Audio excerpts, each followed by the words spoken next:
बिस्मिल्लाहिर्रहमानिर्रहीम। अस्सलाम वालेकुम नाज़रीन, आप यूट्यूब चैनल देख रहे हैं। मैं इमरान खान हूँ। नाज़रीन, एक तरफ सैलाब मुतासरीन की मुश्किलात में बिल्कुल किसी किस्म की कोई कमी नहीं हो रही। हुकूमत बड़ी कामयाबी से इसको डाउन प्ले कर चुकी है। सैलाब मुतासरीन अपने इलाकों में वापस नहीं जा सकते क्योंकि उनके एरियाज में खड़ा पानी निकालने का हुकूमत के पास कोई बंदोबस्त नहीं है। और गलत बंद तोड़ने की वजह से और नाकिस हिकमत अमली और प्लानिंग की वजह से लोगों का नुकसान अरबों में हुआ है। लोगों की तमाम जमा पूंजी ज़ाया हो गई। बहुत सारे लोग ये कहते रहे कि उनकी बच्चियों का जहेज तक तबाह हो गया क्योंकि आगे बारिशों के बाद जो है वो शादियों का सीज़न है। और जब किसान फारिग हो जाता है अपनी कुछ फसलों से, खासतौर पे चावल की फसलों से, तो उसके बाद वो बेटियों की शादियां करते हैं। तो बहुत सारी बच्चियों का जहेज भी तबाह हो गया। ऐसी खौफनाक कहानियां हमारे सामने आ रही हैं। पानी से बार बार लाशें मिल रही हैं, लेकिन इसके बावजूद पाकिस्तान के हुक्मरानों की तवज्जो किसी और बात पे है। पाकिस्तान के आर्मी चीफ पाकिस्तान के वज़ीर-ए-आज़म को लेकर दौरे पे दौरा कर रहे हैं। और जो सिंध की हुकूमत है वो पीपल्स पार्टी के पास है, तो जरदारी खानदान जो है वो चाइना के दौरे पर है। शहबाज शरीफ साहब के दौरे रुक ही नहीं रहे। मरियम नवाज पंजाब वापस पहुंची जापान से होकर, और पंजाब में उन्होंने बजाय इसके कि लोगों के लिए आसानी का बायस बनती या लोगों की मुश्किलात में कमी पैदा करती, वो जहां जाती हैं वहां मुश्किलात बढ़ जाती हैं। इस पे बाद में बात करते हैं, लेकिन पाकिस्तान की सियासत अभी दोबारा इमरान खान साहब के गिर्द घूम रही है और बहुत तेजी से घूम रही है। इमरान खान साहब ने अपने तर्ज अमल से यह साबित किया है कि मौजूदा आर्मी चीफ आसिम मुनीर वो इमरान खान साहब को काबू नहीं कर सकते। गो के उनके पास ओहदा बहुत बड़ा है, वो पाकिस्तान के आर्मी चीफ है, स्याह और सफेद के मालिक बने हुए हैं। वो पाकिस्तान के वज़ीर-ए-आज़म को कंट्रोल करते हैं, पाकिस्तान के सदर को कंट्रोल करते हैं। यानी आसिम मुनीर साहब इस वक्त सदर पाकिस्तान को भी कंट्रोल करते हैं। आसिम मुनीर साहब इस वक्त पाकिस्तान के वज़ीर-ए-आज़म को भी कंट्रोल करते हैं। वो अपने वज़ीर दाखिला के जरिए से, जो उनके बड़े अजीज हैं मोहसिन नकवी, उनके जरिए से पूरी कैबिनेट को और मुल्क को कंट्रोल करते हैं। पीसीबी से लेकर नीचे तक तमाम इदारों को कंट्रोल करते हैं, लेकिन जेल में बैठे हुए एक कैदी को कंट्रोल नहीं कर सकते। इमरान खान वाहिद आदमी है जो आजाद है। हर वजीर आला आर्मी चीफ के कंट्रोल में है, वजीर आजम कंट्रोल में है, सदर पाकिस्तान कंट्रोल में है, तमाम वुज़रा कंट्रोल में है, तमाम इदारे कंट्रोल में है, पूरा का पूरा मीडिया कंट्रोल में है। मुल्क की ब्यूरोक्रेसी से लेके एक एक चीज, पूरे मुल्क का हर नट बोल्ट आर्मी चीफ के कंट्रोल में है। लेकिन कोई कंट्रोल में नहीं है तो वो इमरान खान है। इमरान खान काबू नहीं आ रहा, और इमरान खान काबू नहीं आ रहा, इसका एक सबूत जो है वो भी दोबारा हमारे सामने आया। इमरान खान साहब से तहकीकात के लिए जो टीम पहुंची सरकारी, उन्होंने इमरान खान साहब से कुछ सवाल जवाब किए। अब उनका जो इमरान खान साहब ने क्लास ली है उनकी, उससे अंदाजा होता है कि ये शख्स कितने मजबूत आसाब का मालिक है। और फिलहाल ये ना तो आर्मी चीफ से डरता है, ना ये अपने मुखालिफिन से डरता है, ना इसे बात का डर है। इमरान खान साहब से अडयाला जेल में NCCIA की तफ्तीशी टीम ने सोशल मीडिया अकाउंट के बारे में सवाल किए। अब वो ये कहते हैं कि इमरान खान साहब के सोशल मीडिया अकाउंट के ऊपर जो चलता है वो मुल्क से और रियासत से दुश्मनी है। हालांकि इमरान खान साहब ने उसमें ऐसा कुछ नहीं कहा, वो तो अपना जमहूरी हक इस्तेमाल करते हैं। क्या किसी मिलिट्री जनरल पे ये तनकीद करना कि वो सियासत में हिस्सा ले रहा है, ये गहरा ही नहीं है।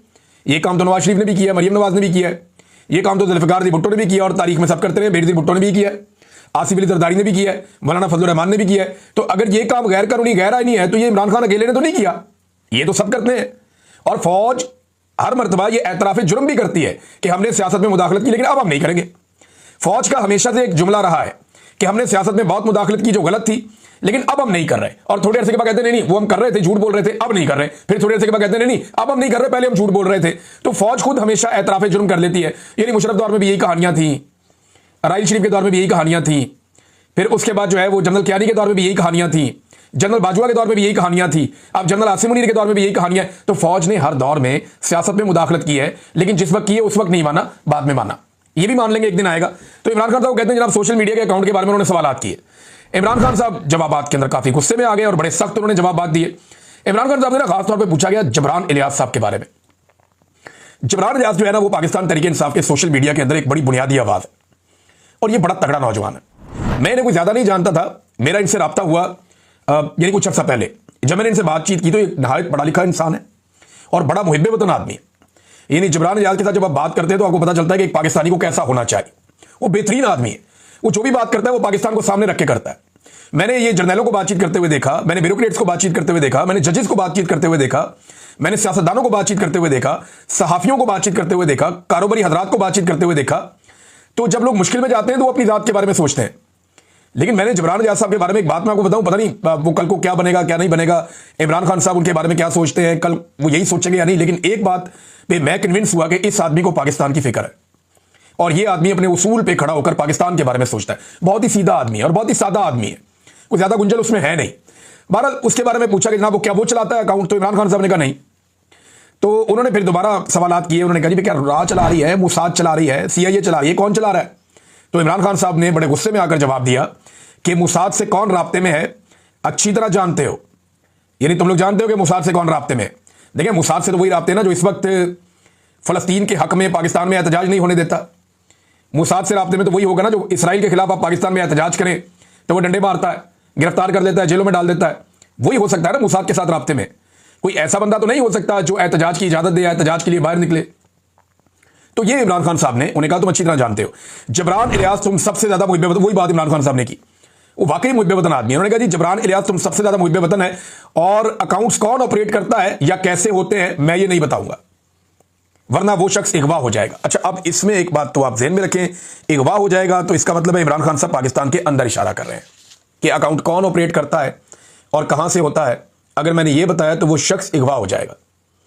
तो क्या इमरान खान साहब ये कह रहे हैं कि उनका अकाउंट पाकिस्तान से ऑपरेट हो रहा है? पाकिस्तान के बाहर अगवा करना तो बहुत मुश्किल है।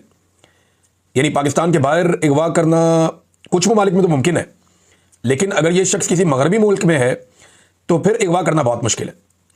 तो इमरान खान साहब ने एक तो खबर दी है थोड़ी बहुत। अगर ये बात इसी तरह है तो इमरान खान साहब ने यह कहा कि वो अगवा हो जाएगा, और अगवा का जो सिलसिला है वो तो पाकिस्तान के अंदर हो रहा है।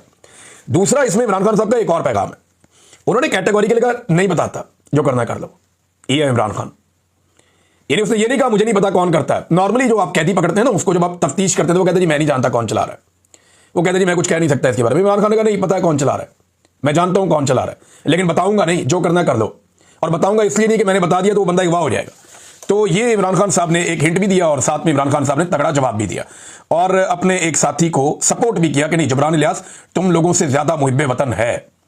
अब इमरान खान साहब की हदायत के ऊपर जो उन्होंने कहा था कि अफगानिस्तान के साथ बातचीत की जाए, ये इमरान खान साहब को बड़ी इसकी फिक्र है, क्योंकि वो जानते हैं कि कबायली इलाकों में, बलूचिस्तान में, खैबर पख्तूनख्वा के एरियाज में अमन तब तक नहीं आ सकता जब तक कि आप अफगानिस्तान के साथ एक वर्किंग रिलेशन ना बनाएं। आपको अफगानिस्तान की गवर्नमेंट, वहां की आवाम को इन्वॉल्व करना पड़ेगा, कबायली इलाके के जो अमायदीन है या लोग हैं उन्हें इन्वॉल्व करना पड़ेगा, और फिर आपकी हुकूमत बैठ के उनके साथ बातचीत करे तो यह मसला हल होगा। फिर देखिए जब आप किसी नतीजे पे पहुंचते हैं तो फिर आप सबको पाबंद करते हैं कि अगर कोई दहशतगर्दी करेगा ग्रुप तो दोनों मुल्क मिलकर उसके खिलाफ कार्रवाई करेंगे। आपका एक मुआहदा हो जाता है, एक एग्रीमेंट हो जाता है। उसके बाद जब भी कोई ग्रुप दहशतगर्दी करता है तो मकामी ग्रुप उसके खिलाफ कार्रवाई करते हैं, जो इस खित्ते का एक पुरानी रवायत है, इसकी एक तरीकाकार है। तो इमरान खान साहब उस तरीकाकार की तरफ लेकर जाते हैं जिसपे अंग्रेज ने भी यहां पे हुकूमत की थी। वो ये कहते हैं कि इस खित्ते को समझो। अमेरिका को यह खित्ता समझ नहीं आया, 20 साल मार खाई है, अच्छी तरह मार खा खा के दुम्बा बन गए वो, और दुर्गत बना के फिर यहां से उनको निकलना पड़ा। ये अमेरिका के साथ हुआ है। ये अमेरिकी सदर ने खुद कहा कि ये रियासतों का कब्रिस्तान है, यहां बड़ी रियासतें दफन है, बेड़ा गर्क कर दिया इन्होंने अफगानियों ने मार मार के, लिहाजा जान छुड़ाओ इनसे। ये पश्तून ऐसे मार नहीं खाते, लिहाजा निकलो यहां से। अब इमरान खान साहब ये कह रहे हैं कि जहां अमेरिका ने पूरी दुनिया के साथ मिलकर मार खाई, अपनी फौज को, अपने इदारों को और अपनी सिक्योरिटी फोर्सेस को इसमें मत फंसाओ। पहले भी हमने बहुत लाशें उठाई हैं, 70-80 हज़ार लाशें हम उठा चुके हैं अपने कंधों पे, या इससे ज्यादा। हमने एक बुकटी को कत्ल किया था तो 10,000 लाशें बलूचिस्तान में पड़ी हुई हैं। उसके बाद आपकी 70-80 हज़ार लाशें कबायली इलाकों में हैं। पूरे पाकिस्तान में ममदे बाकी होते थे। वो सिलसिला दोबारा शुरू ना हो तो एक लीडर आपको यही कहेगा कि रास्ता निकालो, बातचीत करो और मामले को हल करो, और फिर सारे मिलकर जब इकट्ठे हो जाएं, एक पॉइंट पे पहुंच जाएं, तो फिर जहां से कोई गलत करे मिलकर उसका कलाकमा करो। यह है तरीकाकार अमन लाने का। लेकिन यह शायद पाकिस्तान की एस्टेब्लिशमेंट को सूट नहीं करता। वो अकेले हीरो बनने के लिए जाते हैं, और अकेले जब वो आगे होते हैं तो फिर फंड्स भी खुलते हैं, डॉलर भी मिलते हैं। तो डॉलर की जंग के लिए पाकिस्तान का बेड़ा गर्क हमेशा हुआ है, और यही बात जो है वो मंजूर पश्तीन भी करते हैं, यही बात जो है वो मुराद सईद भी करते हैं, यही बात जो है एमल वली खान भी करते हैं, यही बात जो है फजल रहमान भी कहते रहे हैं, और यही बात आज पाकिस्तान तहरीक इंसाफ के लोग भी कह रहे हैं। इमरान खान साहब की हदायत के बाद महमूद खान अचकज़ई साहब हैं, असद कैसर साहब हैं। असद कैसर साहब के घर पे बहरहाल ये हुई है मुलाकात।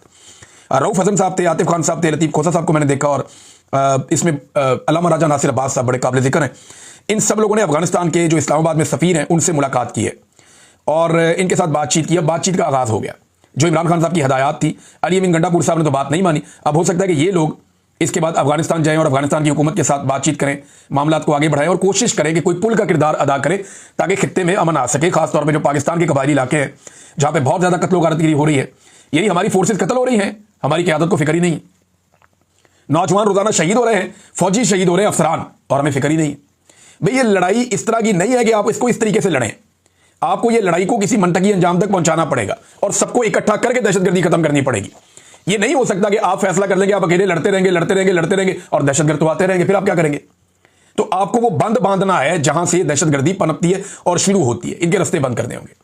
अब नाज़रीन, इस्लामाबाद हाई कोर्ट में जो डेवलपमेंट्स हो रही थी उसमें कुछ चीजें हैं, मैं आपके साथ शेयर करता हूं। नंबर 1 तो यह है कि जस्टिस जहांगीरी के साथ वकला बहुत बड़ी तादाद में खड़े हो गए। जो उनको काम करने से रोका गया है ना, ये तो रेड लाइन क्रॉस कर दी है वकला की और अदलिया की।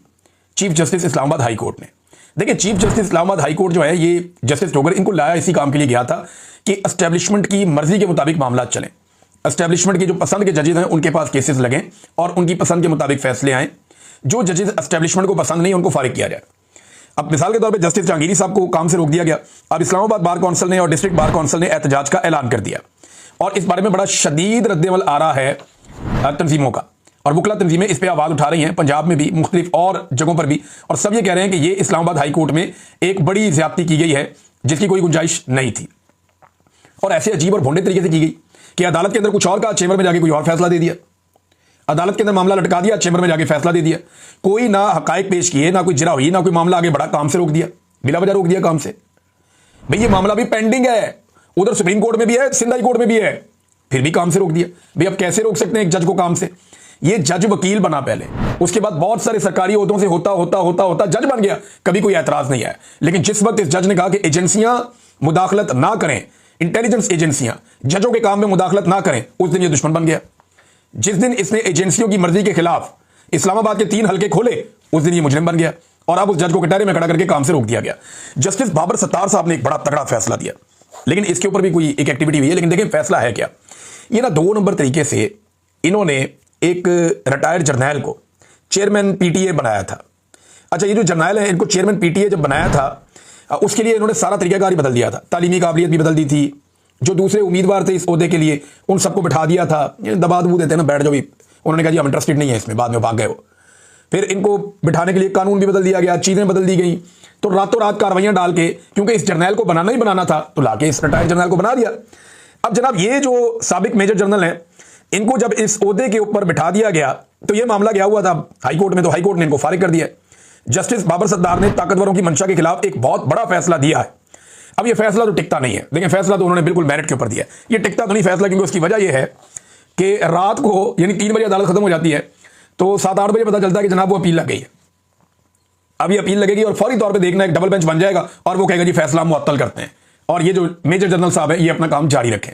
ये इस वक्त अदलिया की और जजों की औकात रह गई है। अगर कोई जज इंसाफ देने की हिम्मत करे तो बाकी जजेस उसको रोकने के लिए पहले से तैयार बैठे हैं। सुप्रीम कोर्ट ऑफ पाकिस्तान में जो जज चीफ जस्टिस बनना था उसको हटा के अपनी मर्जी का बंदा लगाया गया।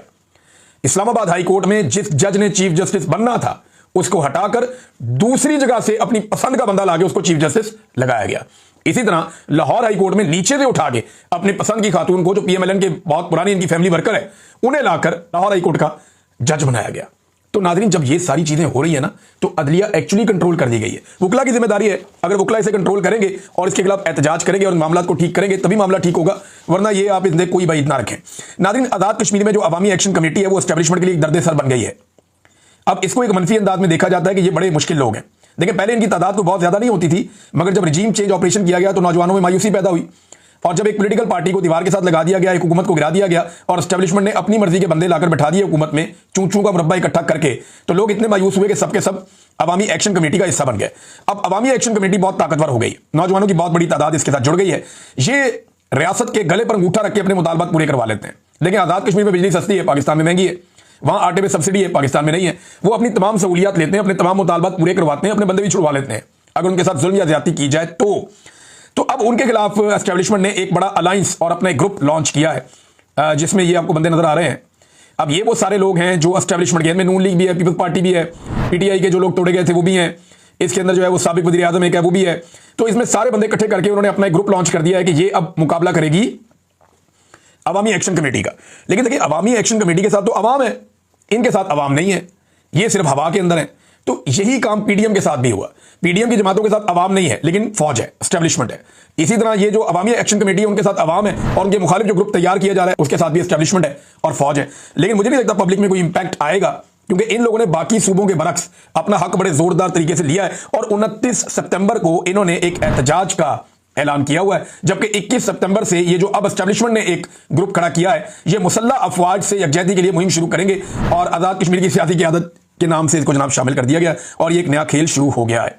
नाज़रीन, वो बड़ा मसला हल हो गया जी। मसला ये हल हो गया कि जो पाकिस्तान की टीम बाइकआउट करने जा रही थी कि जनाब हम नहीं खेलते मैच क्योंकि हमसे हाथ नहीं मिलाया गया, और वो मैच रेफरी जो है वो ठीक बंदा नहीं है, आईसीसी ने जो है वो मैच रेफरी तब्दील कर दिया है, लिहाजा अब कोई बहाना नहीं है, अब आपको खेल खेलना पड़ेगा और खेल कर जीतना पड़ेगा। मोहसिन नकवी ने जो है ये कोशिश की थी कि खेल से ही निकल जाए, दौड़ जाए, दोबारा इंडिया के साथ खेलना ही ना पड़े, शर्मिंदगी का सामना ही ना करना पड़े, लेकिन खेलना तो पड़ेगा। जो क्रिकेट का मोहसिन नकवी ने बेड़ा गर्क किया अपने तासुब से, मैं और ज्यादा नहीं बोलना चाहता, मैं कोई ऐसी बात नहीं करना चाहता, लेकिन मोहसिन नकवी के तासुब ने क्रिकेट का बेड़ा गर्क किया है। जो लोग मेरी बात समझ रहे हैं उन्हें आइडिया हो गया है जो उसने किया है क्रिकेट के साथ। अपनी पसंद के बंदे ले आया जी, ये बंदा उस ग्रुप का है, ये उधर से आया, ये उसको पसंद है, वो मेरे आगे नहीं झुकता, वो मेरे बूट पॉलिश नहीं करता, वो जनाब आर्मी चीफ के बूट पॉलिश नहीं करता, वो नीचे क्यों नहीं झुकता। इस बुनियाद के ऊपर इन्होंने अपने बंदे पसंद किए और बंदे लाकर इन्होंने टीम अपनी भर ली। अब टीम का हो गया नाज़रीन वहां पे बेड़ा गर्क, टीम के पल्ले कख नहीं है, अनफिट किस्म के खिलाड़ी हैं, वो खेल ही नहीं पा रहे, उनका कॉन्फिडेंस ही नहीं है। दूसरा, खिलाड़ियों को इतना डरा कर रखा हुआ है, स्कूल के बच्चे होते हैं, उनका ज़हन ही नहीं खुलने दे रहे। तो ये मोहसिन नकवी ने उनके साथ किया है और अब दोबारा ये टीम खेलेगी। अल्लाह करे कोई दाव लग जाए। 2-4 प्लेयर टीम में ऐसे हैं जो बड़े दिमाग के साथ खेल सकते हैं, जिनकी कैपेसिटी है, जो पुराने खेलते आ रहे हैं, वो अगर कहीं पे क्लिक हो गए तो वो मैच जितवा भी सकते हैं। लेकिन अगर आप फेयर गेम की बात करें तो इंडिया जो है वो बहुत आगे है, वो बहुत आगे है इस टीम से। ये टीम इंडिया के सामने बिल्कुल एक मामूली टीम है और अगर यानी इंडिया अपनी वो जिस तरह की इसकी फॉर्म है वो लगी रही तो पाकिस्तान नहीं जीत पाएगा। पाकिस्तान को जीतने के लिए एक अपसेट करना होगा। पाकिस्तान कर पाएगा या नहीं, देखें क्या होता है। बहरहाल मोहसिन नकवी साहब के जो घर के बिल हैं वो पीसीबी अदा कर रहा है एक रिपोर्ट के मुताबिक। ये मेरे सामने रिपोर्ट पड़ी हुई है और रिपोर्ट ये बता रही है जनाब के मोहसिन नकवी जो चेयरमैन पीसीबी हैं, उनके जो घर के बिल हैं वो जनाब अदा किए गए हैं पीसीबी की जानिब से। ये मोहम्मद उमैर साहब ने खबर दी हुई है। पब्लिक न्यूज के मुताबिक ऑडिट रिपोर्ट में कहा गया कि चेयरमैन पीसीबी की लाहौर रिहाइशगाह के यूटिलिटी बिल्स की अदायगी के लिए 24,50,000 रुपए कौमी खजाने से अदा किए गए। उनकी गाड़ी के ईंधन के लिए लगभग 5.5 लाख रुपए से ज्यादा अदा किए गए। उनकी रिहाइशगाह के लिए कौमी खजाने से 11 लाख, यानी उनकी रिहाइश के लिए जो इनकी होटल के अंदर ठहरे, लगभग 11.5 लाख रुपए वहां पर अदा किए गए। मस्जिद लगी हुई है जनाब, पूछने वाली कोई नहीं है। यहां लोगों ने कितना फायदा उठाया देखें आप। नाज़रीन, 2 खबरें और हैं। एक तो यह है कि मरियम नवाज साहबा जहां पर भी जाती हैं उसके बाद सहाफी जब भी वहां इंटरव्यू करते हैं तो एक चीज कॉमन है, लोग ये कहते हैं कि इनके आने से हमारी तकलीफ कम नहीं हुई, ज्यादा हुई है। ये सलाम मुतासरीन कहते हैं। वजह यह है कि पुलिस सारा दिन लोगों को मारती है, मुख्तलिफ जगहों पे बंद कर देती है, मुतासरीन को सामने नहीं आने देती, जो कोई अपनी बात बताना चाहता है उसको दूर धकेल देते हैं, लोगों को टॉर्चर करते हैं और अगर कैंपों में कहीं पे उन्हें खाना वाना मिल रहा होता है तो वो भी रोक देते हैं और जो आमदरफ्त है उस शहर की बंद हो जाती है, जिसकी वजह से मुतासरीन को ना खाना मिल सकता है ना पानी, बाकी चीज़ें सारी उनकी बंद कर देते हैं।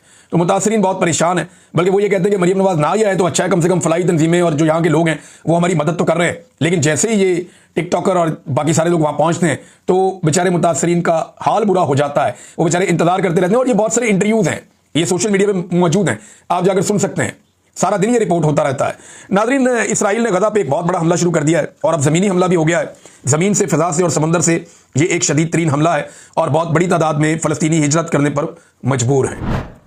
लेकिन देखें गजा के मामले में कौन जाएगा। यहाँ कतर के ऊपर एक अटैक हुआ, सारे मुल्क इकट्ठे हो गए, अरब ममालिक भी आ गए, पाकिस्तान भी चला गया, दीगर मुल्क भी आ गए, एक इत्तेहाद बन गया, बड़ा सख्त स्टेटमेंट आ गया। अमेरिका ने अफसोस का इजहार कर दिया, मजम्मत तो नहीं ऐसी देखी मैंने। यूरोप जो है वो साथ खड़ा हो गया। लेकिन फ़लस्तीन के ऊपर हर दूसरे दिन एक बहुत बड़ा अटैक लॉन्च होता है, लेकिन इस तरह की एफर्ट नहीं होती। कभी आपने देखी है? वजह ये नहीं है कि इनकी शक्लें एक दूसरे से अलग हैं या वो कोई सुपीरियर लोग हैं, वो भी अरबी बोलते हैं, वो भी अरबी बोलते हैं। मामला सिर्फ इतना है कि उनके पास पैसे हैं और वो गरीब हैं, बस इतनी सी बात है। कतर के लोग अमीर हैं, उनके पास बहुत पैसा है, वो दुनिया को पैसा दे सकते हैं, पैसा